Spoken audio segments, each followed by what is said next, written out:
자, 여러분 안녕하세요. 마이펫 상담소 윤쌤입니다.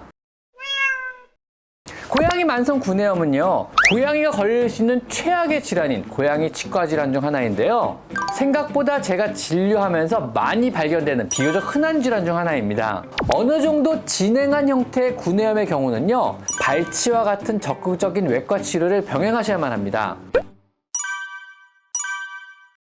자, 오늘은요, 우리 고양이들을 지긋지긋하게 괴롭히는 질병 중 하나인 고양이 만성 구내염에 대해서 한번 알아보도록 하겠습니다.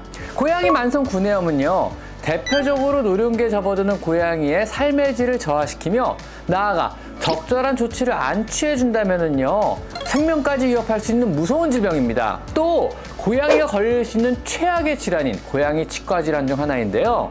구내염이란 우리 사람과 마찬가지로요, 고양이의 입안에 생기는 염증성 질환을 통칭해서 구내염이라고 합니다. 그 원인과 증상에 따라 고양이 치은 구내염 FCGS와 림프구성 형질세포성 구내염 LPGS라는 어려운 이름의 구내염으로 나뉘게 됩니다. 고양이 구내염은요, 생각보다 제가 진료하면서 많이 발견되는 비교적 흔한 질환 중 하나입니다. 우선 초기 타입인 치은염의 경우는요, 단순히 이와 이빨의 경계면에 붉은 줄이 생기며 약간 부어오른다는 느낌을 받게 됩니다. 이 경우에 예민한 보호자님은요, 우리 고양이 입에서 입냄새가 늘어난 것 같다는 표현을 잘 사용하시게 되는데요. 2단계의 경우 적절한 약물 처치와 구강소독 그리고 칫솔질 등으로 좋아지는 경우도 많이 있습니다. 2단계를 넘어서기 시작해서요, 본격적인 구내염의 단계에 접어들게 되면은요, 고양이는 심한 통증을 호소하며 침 흘림과 식욕부진 등의 증상을 호소하게 되는데요. 우리 집사님들이 관찰할 수 있는 구내염의 대표적인 증상은요, 침 흘림, 식욕부진, 털이 거칠어지고 털에 침 혹은 고름이 묻어 떡지기 시작합니다. 심한 입냄새가 나기 시작하고요. 고양이는 통증에 자신의 얼굴을 때리기도 합니다. 사료를 먹다가 통증에 비명을 지르기도 하고 건사료보다는 습사료를 또 선호하기도 합니다. 사료를 먹다가 뱉기도 합니다. 또한 성격 역시 통증으로 인해서 까칠하게 변하는데요. 때로는 순둥이 양이조차 심한 공격성을 보이기 시작하기도 합니다. 사실 아픈 데는 장사가 없거든요. 그럼 이런 구내염이 생기는 원인은 무엇일까요? 사실 아직까지 밝혀진 명확한 구내염의 원인은 없습니다. 단지 치주 질환이 진행되면서 입안에서 치석이나 박테리아가 쌓여 염증을 일으키거나 체내 면역 시스템에 문제가 생겨 잇몸 조직에 비정상적인 면역 반응이 발생하면서 증상이 나타날 수 있고요. 허피스 바이러스, 칼리시 바이러스, 고양이 면역 결핍성 바이러스 등 여러 바이러스 감염에 의해서 구내염이 발생하기도 하는 것으로 여러 가지 원인들이 현재까지 추정되고 있을 뿐입니다. 하지만 최근의 연구에서는요, 병원체의 종류보다는요, 고양이 면역 반응의 양상이 구내염의 발병 여부를 결정한다고 합니다. 즉, 질병에 걸린다라기보다는요, 면역성의 저하나 개체별 유전 소인으로 걸린다고 보는 게 더 타당할 것 같습니다. 즉, 유전적인 요인이 더 큰 것 같아요. 때문에 고양이가 구내염에 걸린 원인을 밝히기 위해서는요, 복합적으로 접근하는 것이 좋습니다.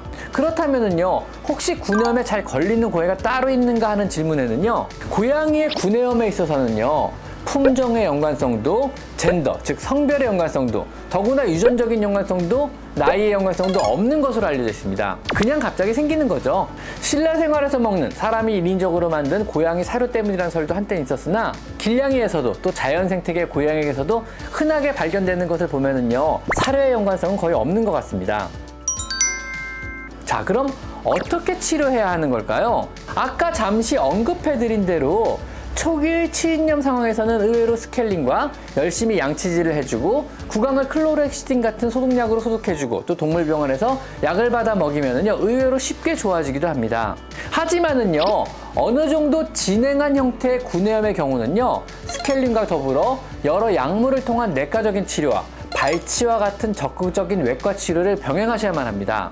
약물 치료는요, 증상에 따라 염증을 가라앉히기 위한 스테로이드와 또 세균 감염을 막는 항생제 또는 면역 억제제 등을 투여하는 것이 가장 일반적입니다. 그리고 또 요즘에는 이 외에도요, 인터페론이나 락토페린과 같은 항바이러스 물질을 사용하기도 합니다. 최근에는요, 만성치은 구내염의 치료법으로 인터페론이나 면역 억제 치료 혹은 줄기세포를 위한 면역 조절요법들이 사용되고 있으나 사실 아직 그 효과가 뚜렷이 나타나는 치료법은 없습니다. 아직은 시기상조입니다. 제 경험적으로는요, 구내염의 초기에는 약물 치료에 어느 정도 구내염이 반응하여 잘 듣는 경우가 많습니다. 하지만 재발이 잦고요.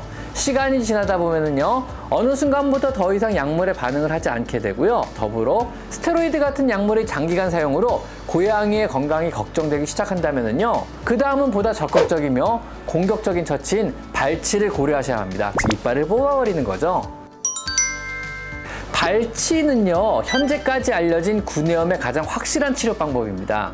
발치는요, 구내염이 발생하는 근본적인 원인 중 하나인 이빨을 제거하는 외과적인 치료법에 들어갑니다. 굉장히 공격적인 치료법이죠, 사실. 일반적으로 발치는요, 송곳니와 앞니를 제외한 모든 이를 한 번에 발치하는 전발치를 추천드립니다. 송곳니와 앞니까지 한 번에 발치할 경우는요, 혀를 내밀고 다니는 등의 표정의 변화와 더불어 작은 아래쪽 턱뼈 끝부분이 염증으로 인해 가지고 나중에 붕괴되어 얼굴 형태가 변하는 경우도 있기 때문에 아주 심한 경우가 아니라 그러면은요, 그리 추천드리는 방법은 아닙니다.